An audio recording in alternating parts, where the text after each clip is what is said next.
another episode of Car Stories. I'm here with Alexis at the Taupo International Motorsport Park, and we're going to be talking to her about her little E30 race car. Yeah, so this is my Spec E30 race car. I got it a few years ago. I've had it for a few years, and it's primarily for the Spec E30 BMW race series.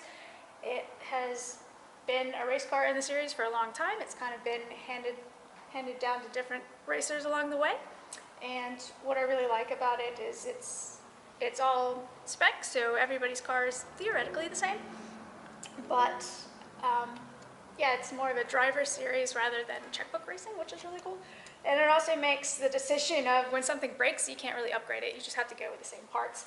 And so that's pretty much why I got it. And I've also done all sorts of other stuff with it, like hill climbs and grassroots racing and stuff like that. And the really cool thing about this, and another reason why I like it, and another reason why I like the series, is that this car is street legal. So it's a full-blown race car. Yeah. But you can legally drive it on the road to events as long as you have the proper documentation. Yeah. So.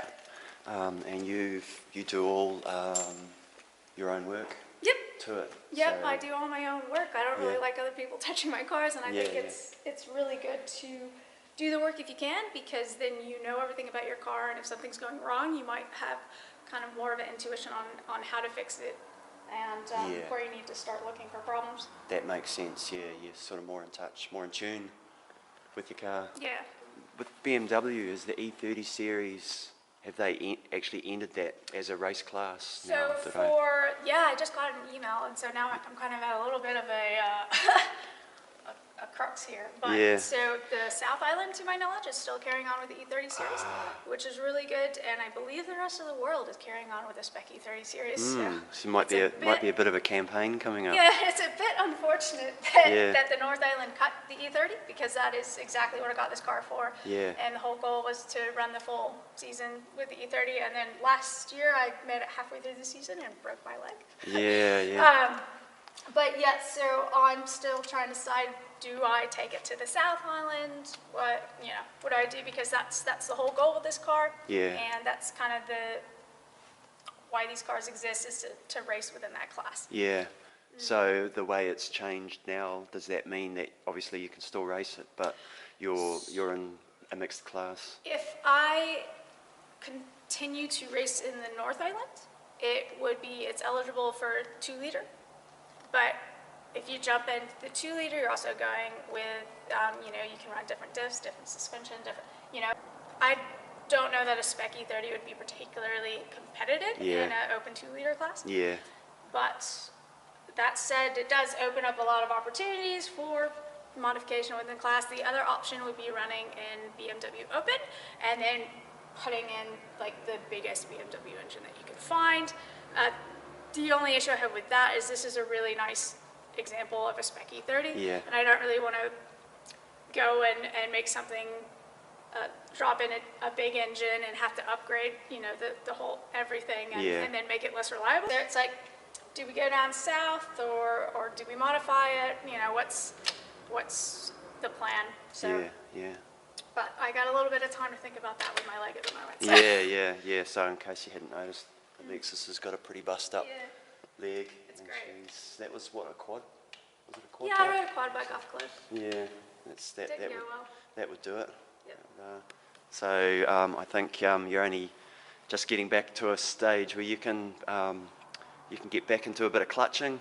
Yep, I've been doing like nice. at the gym, the leg press, just trying to work out the leg to get the thing, because it's still quite a bit broken, but I can press a clutch. I just can't really walk. Go on the clutch simulator at the gym. Yeah. But yeah, so it's got pretty much, if you look up a Spec E30, that's pretty much what it is. It's got the King Springs Coney shocks. Most of the guys run these wheels, and I just put these on. These are basically DOT legal. They're almost like slicks, but they have 2 groups in them, so they are actually road legal. Yeah. I believe the Honda Cup series runs these. Spec tires. Yep.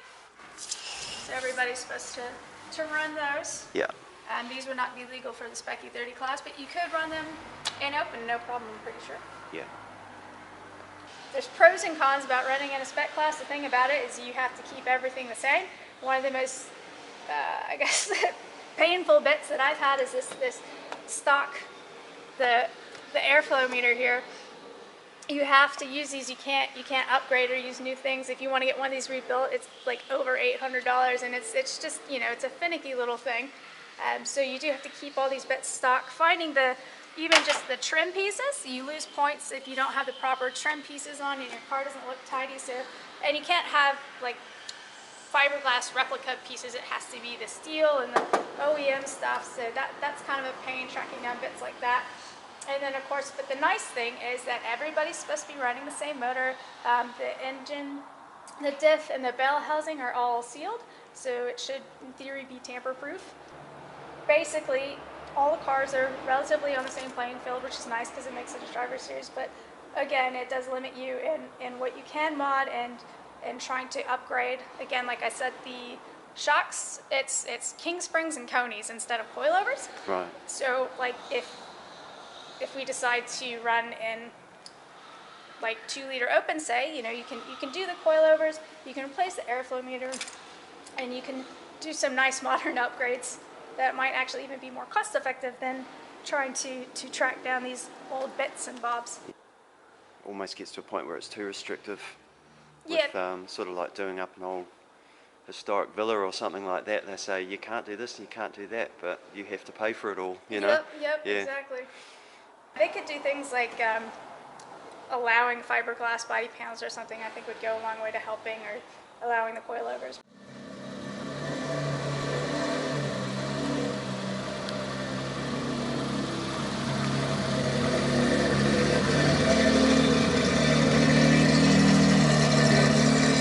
So this exhaust is just straight out, straight pipe. It's a beautiful straight pipe stainless steel exhaust. I love the exhaust. When I go on car drives, people kind of hate being behind me, but I like it. I actually had a guy offer to build me an exhaust like with a muffler because it was so loud.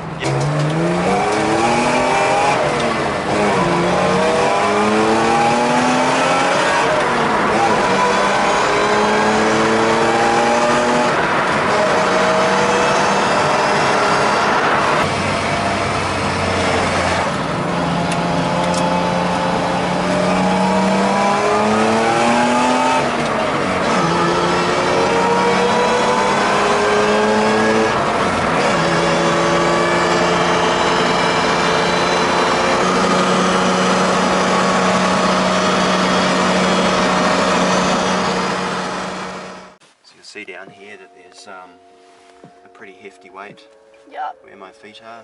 What's the reason for that, Yep. Alexis? So for the Spec E30 class, you have to weigh at least 1175.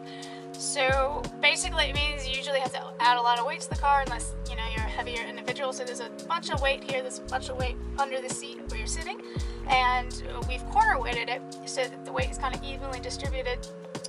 So that the car is 1175 with me in full race gear as it sits, and it's all pretty evenly distributed, which is nice.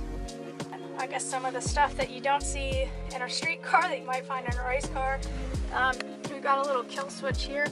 This is pretty nice. It basically isolates the battery, so if you're not driving it all the time, your battery won't self-drain, which is really handy. It's got the port up front that you can plug into. And then of course for the race series, you can't run anything that plugs into your engine, but you can run lap timers, which I'll hook up and plug in. I also added a little power point. The other thing for race cars, you've got the fire extinguisher down there, which has to be in date.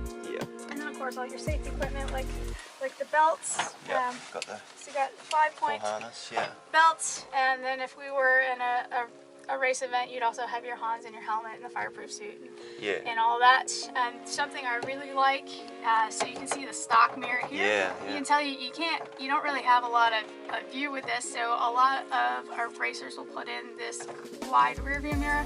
This has been really cool. I can see more out of this than I can out of my side mirrors, which is really handy. Because it is street legal, it still has all of its turn signals and functions and hazards and things like that, which is really cool that you can drive these on the road.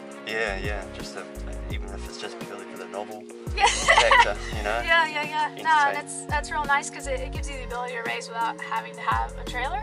Have you, how far have you been in this, like on a road trip or whatever? Traveling to events, you can. I've done overnight trips and stuff. I kept the locking capability, so you can leave it in a car park overnight, which is nice. A lot of race cars, you might have a push start button and not have keys, but if you have a road registered race car, I highly recommend. Even if you're just stopping at the store on the way to an event, you don't really want to leave it unattended you want to come back out and your car's still there, kind of.